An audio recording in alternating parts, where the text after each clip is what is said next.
Hey guys, welcome back to Clownfish TV. This is Neon. I am here with Kiki Sparkles. Hello. And it's time for a daily dose of Dismal Disney.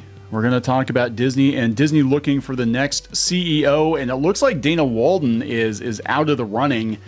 Looks like Josh Tomorrow's out of the running. They're not saying that. They're saying that they're still in the running, but now they're looking at outside candidates, which to me says they're out in the running. Yeah, absolutely. I mean, if you were going to promote from within, you wouldn't be looking outside unless they're just doing this to look good for the investors, the shareholders. But it tells me they don't have a lot of confidence in the people that they have at the Walt Disney Company.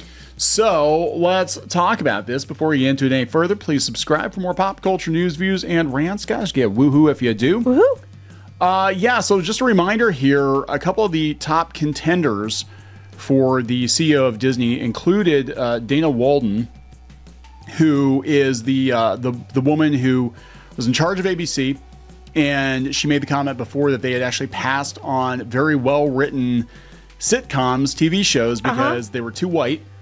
Right, and she's then a white woman. She's friends with Harris, like really good friends with Harris. She was also kind of, you know, when their whole debacle with the debate happened, she was in charge of that. Yeah, I think this is basically Disney's way of sunsetting her because Harris lost, and they lost a lot of votes of confidence from consumers because of the ABC News debacle.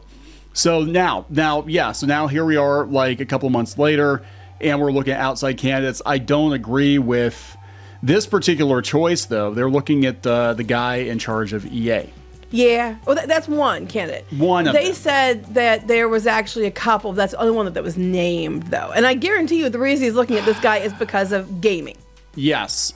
So Disney, they're going hard in the paint when it comes to video games with Fortnite. They're doing all this Fortnite stuff. They've got to compete with Epic Universe, and Epic Universe has been teasing all kinds of Nintendo stuff. And in Japan, they're showing you the Donkey Kong Country Land, which looks freaking awesome. And so they're going to be like, yeah, we want to do that too. But I think it's a terrible idea to go with a video game guy because look at what happened with Hasbro. They're one-trick ponies. They come in and they're like, okay, let's just make the company a video game company, a digital company, and we'll just kind of let the parks rot and we'll just chase digital IP. And I don't think it's a good idea, but this is coming from piratesandprincesses.net. So who all do we have lined up here? We have they're talking about the people we were talking about before. Dana Walden, which I think might be out. Josh Tomorrow, Alan Bergman, and Jimmy Pitaro, who is the ESPN guy. So now they're saying that there's a headhunting agency, and they're looking at a couple candidates. This guy is one of them. They didn't name the other ones that are from outside the company. But the fact they're naming him right ahead of the investor call, I find interesting because the investor call is this week. So I thought that was kind of weird. Yeah, okay, so I'm sitting here like, the fact that Disney has had how many years to find a replacement for Bob Iger that they have to now resort to a headhunting firm. It doesn't sound like there was like some group that they're going through presenting them candidates or something. Yes. Or is this the board? I think this might be Gorman. Because Gorman's in charge of finding the replacement. There's a committee, and he's in charge of the committee. So I think it's him and the committee that they were before he got put in charge, because he just came on board like the beginning of this year. Yeah. They were leaving it up to them, and they were getting nowhere. And then we had the proxy battle, and people were like, one of the things people were bringing up was who's the next CEO, and they weren't giving them an answer. Oh, we're looking at these candidates, but they weren't moving forward. They had to promise people that they would definitely move forward with finding a replacement because they were dragging their feet. And now we have a committee now and all this other stuff. And now James Gorman just got put in charge of that committee. And now outside candidates are being considered. So I think this is probably him. Yeah, I hate this. I hate this so much because Disney historically, usually they've had people that at least had a love for the Walt Disney Company. You had, Michael Eisner, coming in and he had a lot of Hollywood experience, but he clearly loved the Walt Disney Company. I think Disney should hire from within, but the thing is that the Disney culture now, current year Disney culture, is so rotted and discolored and stained. Don't ask how it got that way, but it's really rotten. And I don't know if you could hire anybody from within. Maybe Josh Tomorrow, maybe. Walden and Bergman are both like the executives. They're from the studio side, the TV or movie. Yeah. Each one handles each side.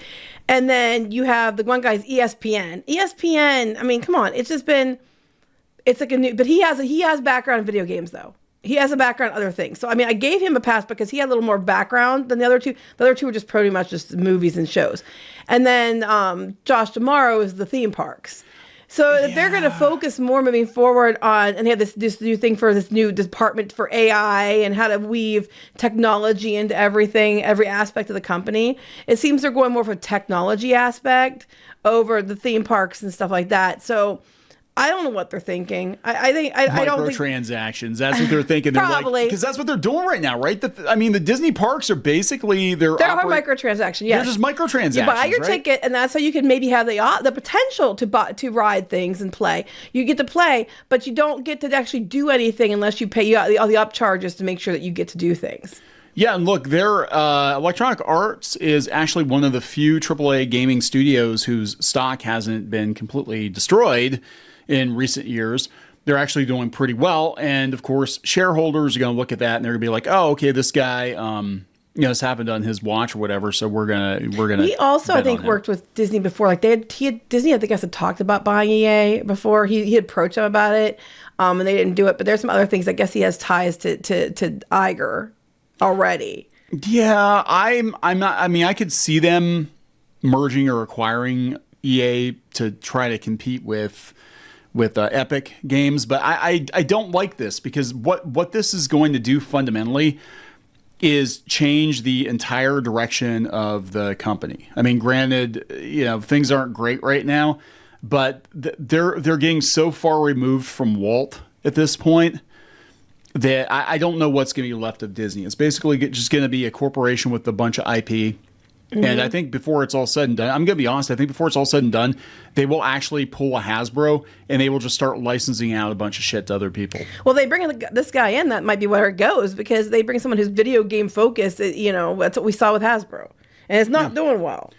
Yeah. Hasbro is not a toy company, and I don't think Disney is going to be. I mean, this is not the I would love to know who the other candidates are. But they aren't saying. No. Just this guy. Isn't that weird? There's these other candidates, but we're only naming one of them. Yeah, is it to to light a fire? Is it to boost EA stock? Is it what I'm saying? Like the Disney we knew, it doesn't exist anymore.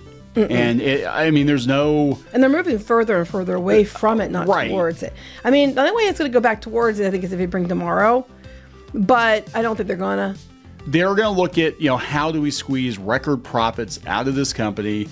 It's not enough anymore. And this is what happens every time a company goes corporate and they lose the mentality of the founder, is that they're going to get further and further away from what the founder's vision originally was. And yeah, Tomorrow definitely has the Disney attitude, but that's not going to be enough to squeeze every penny out of people. Mm-mm. That you need somebody like EA that's all about the microtransactions, and they don't give a shit if the stuff is shit. They don't care at all. All they care about is more profits, more profits, more profits. And again, I think before it's all said and done, Disney is just going to be a company that it's got a bunch of legacy IP. They gobbled up Star Wars, they gobbled up Marvel and Pixar, and they're just going to coast, I think, off the brand recognition. I'd say mishandle, but yeah, coast works too. Yeah, so we're going to wrap this up. Yep. Please subscribe for more pop culture news, views, and rants. We'll talk later. Bye. Join the reef. Go to clownfish-.com. That's clownfish-.com. You will get exclusive access to podcasts and videos and comic strips and more, as well as merch discounts. Check it out. If you were a member, you could get this t-shirt, this dismal t-shirt on our website. You'd get a 10% discount on that. You can also join in the community on clownfish-.com. Thank you so much for the support.